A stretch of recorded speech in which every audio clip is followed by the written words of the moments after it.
I used to drive buses for kids, then switched to city routes. Night shifts became a part of my routine, quiet with few passengers. It was calm, but eerie. One night, around 2 a.m., hardly anyone was out. I stopped for a break at the final spot. Suddenly, creaking, an old man stood at the door, staring straight at me. I let him in, but he didn't speak, just headed to the back. He sat there, not moving, while I drove the usual route. I kept checking the mirror, and he stayed fixed in his seat like a ghost. At the last few stops, he got up, but his gaze was downward, odd and unsettling. Approaching me, he looked furious. I tried talking, but he ignored me and sat back down. The tension in the air was thick. As we reached the end, the man rushed toward me, shoving me against the window, a heartbeat pounding in my ears. He held a gun to my head, his eyes filled with rage. No words, just a deafening scream that echoed through the bus, making my heart race faster than a clock ticking in the night. He suddenly stepped back, leaving me shaken and terrified. I sped away and called the police, but when they checked the bus pass, it belonged to a different person. The encounter left me puzzled and scared. Days passed without answers, until one night, I heard a whisper outside my window. Investigating, I found a note attached to my door, a chilling message: "You saw too much." The man from the bus had left it. Fear gripped me as I realized he knew where I lived. That night, I heard footsteps outside, but there was no one there when I looked. The fear lingered, and every night, I heard scratching on my door, as if someone wanted in. The police couldn't find him. Then one evening, I received a call, static on the line and a chilling voice. "I'm coming for you!" That night, as I lay in bed, I heard the whistling wind outside, but something else too, a low growl. I turned to see the man from the bus, standing in my room, his eyes wild and angry. He grinned, a sinister laugh echoing in the silence. He lunged at me, but before he could reach, I woke up, thankful it was just a nightmare. But as I glanced at my door, I noticed faint scratches, leaving me wondering if it was truly just a dream or something more sinister waiting to unfold. Back when I worked at this big library, my job was to fix up the shelves and sort out books all through the night. The place was an old stone building right at the center of town, turned into a library. At first, they said I'd be working mid-shifts, but then they opened up this overnight gig. No one wanted it because being alone all night in that huge place was unsettling. But they bumped up the pay, so I took the job. The start was okay. I did my work, jammed to music, and had the whole place to myself. But as time passed, the oldness of the building got to me. I'd glance up and feel this strange vibe, like someone or something might be hiding in those dark aisles. One night, while I was doing my usual, I heard a noise from the other side of the room. I paused, took off my headphones, and strained to listen. Silence. Then it came again, a thud echoing through the library. I tried to brush it off, thinking maybe a book had fallen. But this feeling of being watched got stronger. I mustered up courage to snoop around. Slowly, I walked through the shelves, checking each aisle. Nothing. Until I hit the last row. There, by the door to the storage, I spotted someone trying to hide. Panic gripped me, but I managed to walk away, pretend I hadn't seen them, and slipped out the front door. I bolted to my car, locked myself in, and dialed the cops, shaking and scared. When they checked, they found no one. It was scary stuff. My manager did inventory, but everything seemed normal. But I knew what I'd seen and heard. After that night, I switched to daytime shifts for a bit before going back to nights.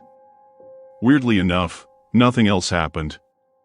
But it left me wondering why that person was there and what they wanted. Unexpectedly, a few weeks later, rumors started swirling among us night shifters about strange sounds echoing in the library at night. Creaks, footsteps, whispers, you name it. Some said they heard screams and growls too. It gave me the creeps, but I didn't experience anything. Then one night, as I was finishing up my work, I heard a low growl from the far end of the room. My heart pounded in my chest. I tried to ignore it, thinking it was just my imagination. But then came this scratching noise, like someone clawing at the walls. Fear crawled up my spine. I wanted to run, but forced myself to stay calm and investigate. Slowly, I made my way toward the sound, my heart thudding louder than ever.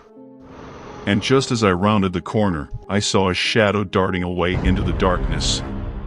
I froze, my breath hitching in my throat. It wasn't just in my head.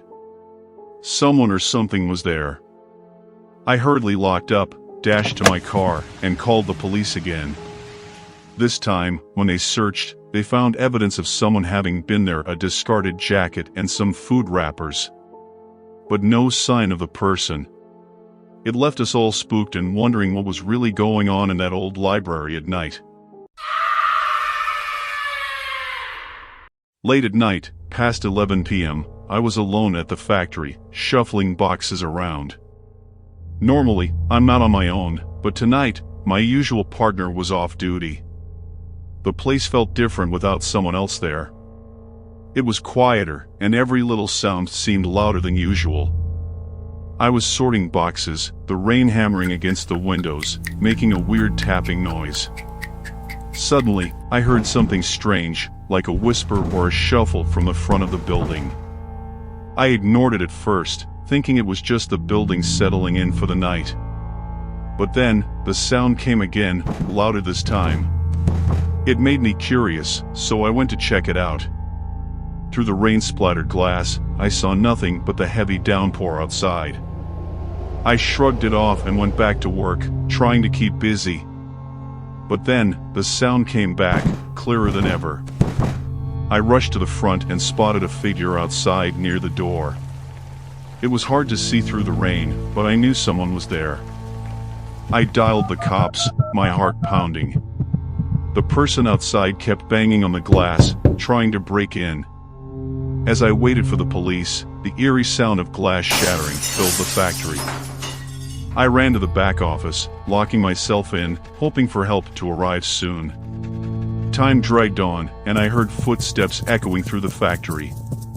Relief washed over me when the police arrived, but their search turned up nothing. No trace of the intruder, no sign of anyone breaking in. It was like the person had vanished into thin air after breaking the glass. The cops took my statement, but it made no sense. Why would someone break in and not take anything? That's what freaked me out the most. Not knowing what that person wanted or why they targeted the factory. It left me with a strange, uneasy feeling that lingered long after that night. But here's the twist: I found a note slipped under the office door the next night. It said, "You got lucky this time." There was no signature, nothing to indicate who left it. That chilling note left me wondering if it was just a prank or something far more sinister. The police investigation ramped up, but it led to dead ends. They checked security footage, combed through records, interviewed nearby residents, but no solid leads. Every night, I'd hear strange sounds, my nerves on edge, wondering if the person would come back. They increased patrols in the area, trying to catch anyone suspicious lurking around. Yet, despite their efforts, there was no sign of the mysterious intruder. The whole thing felt like a riddle without a solution, leaving me more unsettled with each passing day. I used to work nights at an old condo downtown. This building was super old, like from the 60s. It had 2 parking levels that connected straight to the street. But that made it kind of tricky for security because there were lots of spots where people could sneak in without permission. My job was to walk around the whole place and make sure nobody who didn't live there got in. Most of the time, I'd find homeless folks trying to find a spot to rest. It wasn't easy telling them they had to leave. The condo had so many hiding spots because it had changed a lot over the years. But there was this one spot that really gave me the creeps. There was a door on the first floor of the garage that opened up to this really narrow hallway underneath the ramp. The hallway was super tiny, just about 3 feet wide, and it ended at this big water pipe. It was so dark and small that it felt spooky, especially because the door could only be locked from the outside. I told the managers about it, even showed them a picture, but they didn't seem to care. So every single night, I had to go and check it out. But there was no way I was going inside. I was way too scared of that place. One night, it was around 3 a.m., and I heard this door slam really loud. I got so nervous when I saw that the door to the weird hallway was wide open. I yelled out, thinking maybe someone was hiding, but nobody said anything back. So, with my flashlight, I went in to take a look. It was all empty except for a bottle left behind. I figured someone had probably run away when they saw me coming. But, I had to pick up that bottle. I was so nervous, but I took a few steps inside. And then, just as I reached for the bottle, the door slammed shut all of a sudden. I got really scared and ran back to the door, banged on it really hard, and yelled for help. But the door was locked, and I couldn't get out. I felt like I was trapped. It was super dark, and my phone didn't even work there. I got really scared. I kept banging on the door and yelling, but nobody came to help. It felt like I was all alone. And then, I heard some really strange noises, creaky sounds, whispers, and really soft steps. My heart started racing, and I felt like someone was there with me. The time just went by so slowly in that scary silence. Finally, after what felt like forever, someone heard me banging on the door. They let me out, but it wasn't a good ending. A bunch of cars had been broken into, and there was glass everywhere. I lost my job because of what happened. After that night, I didn't want to go back there anymore. The scary part? They never found out who did it. The cameras didn't show anything. It was a really scary night that left me without a job and feeling really scared. One summer, I got a job working late nights at a gas station near my college. Most nights were quiet, but this one night, whoa, it was really scary. Around 2 a.m., a guy with tattoos came in. He wanted to buy some beer, but it was against the rules to sell it that late. I had to say no, and he got really upset. He went outside to his big truck, and more guys showed up. They seemed like they were all friends with the first guy. They started hanging around, drinking and laughing. Later on, the first guy came back, and he was even more drunk. He wanted more beer, and I got nervous cause he was acting mean. He kinda said something that made me feel like I had to give it to him, even though I knew I wasn't supposed to. Then, they made a mess outside, throwing cans everywhere. I got really scared and locked the door, then called the police. When the police arrived, they talked to those guys. I felt a little safer seeing the cops, but I was still shaking. The cops told them to go away, and after a while, they left. The next day, I quit my job. I didn't want to work there anymore because I was too scared they might come back. But then, something unexpected happened. The police came by again. They wanted to ask me more about what happened that night. They asked lots of questions about the guys and what they looked like, what they said, everything. They told me they were investigating those guys for causing trouble at other places too. That made me even more scared. I didn't want those guys to come back, and I hoped the police would do something about it. The police said they'd keep an eye out and try to find those guys. I felt a bit better knowing the police were looking into it, but I was still really worried. I hoped those guys wouldn't come back and bother anyone else. After a few days, the police came by again. They said they found the guys and talked to them. They warned them to stay away from places they weren't supposed to be at night. The police also said they'd keep an extra eye on the area to make sure everything stayed safe. That made me feel much better. I was glad the police took it seriously and did something about those guys.